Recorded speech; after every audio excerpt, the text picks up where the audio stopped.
আজকে 5 মিনিটে দেখিয়ে দেবো 3টে রেসিপি। যদিও 5 মিনিট টাইম লাগেনি করতে, টাইম লেগেছে কিন্তু বেশ ভালোই। প্রথমটা হচ্ছে মটরশুঁটির কচুরি, যেটা কিনা অপেক্ষায় ছিলাম কবে একটু দামটা কমবে। যাই হোক, তিনি 100 টাকা থেকে নেমে 50 টাকাই হয়েছেন। তো তার জন্য বানিয়েছিলাম মটরশুঁটির কচুরি। দুদিনে পুর বানিয়েছিলাম, প্রায় 2.5 কেজি মটরশুঁটির পুর বানানো হয়েছিল। আর অনেক দিনের ইচ্ছে ছিল চুষির পায়েস। আমি একবার গত বছর শীতে অল্প একটু করে খেয়েছিলাম, কিন্তু মা বাবা খায়নি। তাই এবার আগের দিন রাত্রেবেলা বসে বসে চুষিগুলো কেটে রেখে পরের দিন ওগুলো একটু রোদে দিয়ে সন্ধেবেলায় বানিয়ে দিলাম চুষির পায়েস। আর সঙ্গে আছে নতুন আলুর দম। তো দেখে নিন 3টে রেসিপি কীভাবে বানিয়েছিলাম।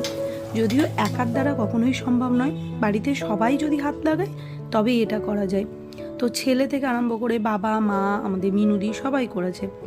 আর এখানে কড়াইয়ের মধ্যে মটরশুঁটিটা পেস্ট করে নিয়েছিলাম হচ্ছে আদা, যেহেতু নিরামিষ তাই রসুন দিইনি, আদা আর কাঁচা লঙ্কা দিয়ে। কড়াইয়ের মধ্যে তেল দিয়ে মটরশুঁটির পেস্টটা একটু নুন, লঙ্কার গুঁড়ো, চিনি দিয়ে এখানে নাড়াতে বসিয়ে দিয়েছি।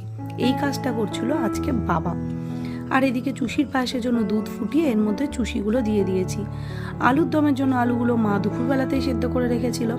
আর আলুর দমটাও নিরামিষ আজকে, যেহেতু স্যাটারডেতে বানিয়েছি। তো এখানে আলুর দমের মশলাগুলো কেটে রেখে দিয়েছি। আর বাবা এখানে নাড়াচ্ছে। আর চুষির পায়েসটা দেখুন কি সুন্দর ফুটে ঘন হয়ে আসছে। আর মাঝখানে একটুখানি দিয়ে দিয়েছিলাম এলাচ গুঁড়ো, গুঁড়ো নয়, এলাচটা 2টো এলাচ ফাটিয়ে দিয়ে দিয়েছিলাম। চুষির পায়েসটা খেতে দারুণ হয়েছিল। তেমনি হয়েছিল মটরশুঁটির কচুরি। মটরশুঁটির কচুরি হবে, তার প্রস্তুতি চলছে। ওদিকে চষির পায়েস, এদিকে মটরশুঁটির কচুরি, আবার আলুর দম, আর জমে যাবে একেবারে সব। এরপর কড়াই গরম করে নিয়ে কড়াইয়ের মধ্যে তেল দিয়ে শুকনো লঙ্কা, তেজপাতা ফোড়ন দিয়ে তারপরে একে একে দিয়ে দিয়েছিলাম ধনেপাতা, কাঁচা লঙ্কা কুচি, ধনেপাতা কুচি, টমেটো কুচি আর স্বাদ মতো নুন দিয়ে ভালো করে নাড়াচাড়া করে গুঁড়ো মশলা দিয়ে, যেমন জিরে গুঁড়ো, ধনে গুঁড়ো, লঙ্কা গুঁড়ো, গুঁড়ো মশলা দিয়ে এর মধ্যে দিয়ে দিয়েছিলাম আদার পেস্ট। যেহেতু পুরোটাই আজকে নিরামিষ হচ্ছে, তার জন্য পুরো নিরামিষভাবেই করা হয়েছিল, যেহেতু শনিবার আমরা নিরামিষ খাই। আর আমাদের বেশিরভাগ ভালো মন্দ খাবারই কিন্তু শনিবার দিন হয়, কারণ শনিবার দিন ওর বাবা মানে রিজুর বাবা আসে। তো সেই জন্য শনিবার দিনই আমরা কিছু ভালো মন্দ শনিবার আর রবিবারেই খাই। আর সারা সপ্তাহ তো নিজেদের কাজকর্ম ব্যস্ততার মধ্যে কেটে যায়, তো সেইভাবে ভালো কিছু বানিয়ে খাওয়াটা হয় না। আর এই যত খাওয়া দাওয়া এই শীতকালেই খেয়ে নিতে পারা যাবে, গরমকালে আর হবে না। এরপর তো আসে সেই তীব্র গরমের দিন, তখন আর এই একটু রিচ, ভাজাভুজি এগুলো খাওয়া যাবে না। তো তার জন্য শীতকালে মটরশুঁটি কচুরিটা প্রায় আমাদের 2-3 বার হয়েই যায়।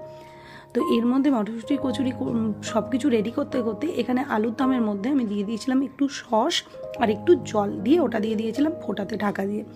আলুর দম এদিকে কমপ্লিট। তারপর মিনু দিয়ে এসে মাখিয়েছিল ময়দা।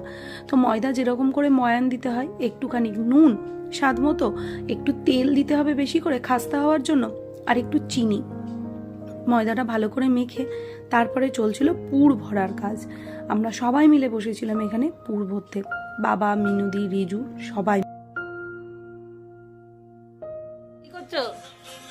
আবার আমাকে বলতে হবে, এই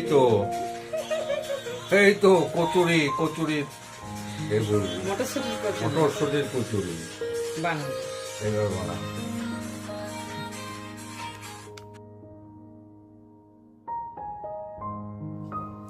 আর ছেলে আমার বাড়িতে কোনো কিছু হলে, মানে ভালো মন্দ খাবার দাবার হলে, ওর কিন্তু একটা জিনিস খুব আছে, সেটা হচ্ছে শেখার আগ্রহ সব কিছুতেই। তো ও ঠিক চলে আসবে সব কিছুতে কাজে হাত লাগাতে। তো আজকেও সেটাই ও করেছে। সমস্ত কিছু আমার ভিডিও, এগুলো টুকটুক করে ভিডিও করে দেওয়া থেকে, ক্লিপিং নেওয়া থেকে, লুচি ভাজা হচ্ছিলো কচুরিগুলো সেগুলো এদিক থেকে ওদিকে নিয়ে রাখার থেকে, সমস্তটা কচুরি পুর ভরা, একটুখানি কচুরির পুর নাড়িয়ে দেওয়া, মোটামুটি এগুলো টুকটুক করেও করতে আসে। তো এটা আমার সত্যি খুব ভালো লাগে। আর কচুরিগুলো জাস্ট অসাধারণ হয়েছিল, কি সুন্দর টোপকা টোপকা হয়ে ফুল ছিল, আর খেতেও দারুণ হয়েছিল। ওর বাবা তো ভাজার সঙ্গে সঙ্গে পুরো 4-5টা খেয়ে নিয়েছে, তারপরেও আবার বসে খেয়েছে। সত্যি কচুরিটা খুব ভালো হয়েছিল। আর এই বছরের শীতের প্রথম কচুরি মটরশুঁটির, আর বাড়িতে বানানো হলে সেটার তো কথাই আলাদা। তো আপনারা সবাই বানিয়ে দেখবেন বাড়িতে, আশা করি ভালো লাগবে। আর আশা করি রেসিপিটাও আপনাদের ভালো লাগবে। চেষ্টা করেছি খুব সহজভাবে ছোট্ট করে আপনাদের কাছে রেসিপিটা দেওয়ার।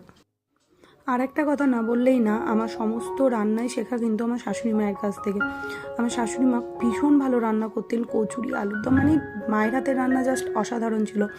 কিন্তু মা খুব 45 বছর বয়সেই মা মারা যায়, তো সেটা আমাদের কাছে খুবই খুবই খুবই দুঃখের একটা ঘটনা ছিল। যাই হোক, কিছু তো করার নেই, সবাইকে যেতে হবে, যার যতটুকু কপালে আয়ু লেখা আছে। তো এই যে আমাদের আজকের থালি রাত্রে রেডি হয়ে গেছে, চুষির পায়েস, আলুর দম আর মটরশুঁটির কচুরি। আপনাদের কীরকম লাগলো অবশ্যই জানাবেন, আর ভিডিওটা যদি ভালো লেগে থাকে অবশ্যই একটা লাইক, শেয়ার, সাবস্ক্রাইব আর কমেন্ট অবশ্যই করবেন। আর যা রিভিউ ছাড়া আমার ভিডিও সম্পূর্ণ ইনকমপ্লিট, শুনে নিন তার মুখ থেকে। হ্যাঁ, কেমন হয়েছে? খুব সুন্দর হয়েছে, নিজেদের করা ভালোই হয়েছে। আলুর দম, কচুরি, পায়েস, দশির পায়েস একদম দারুণ, দেখতে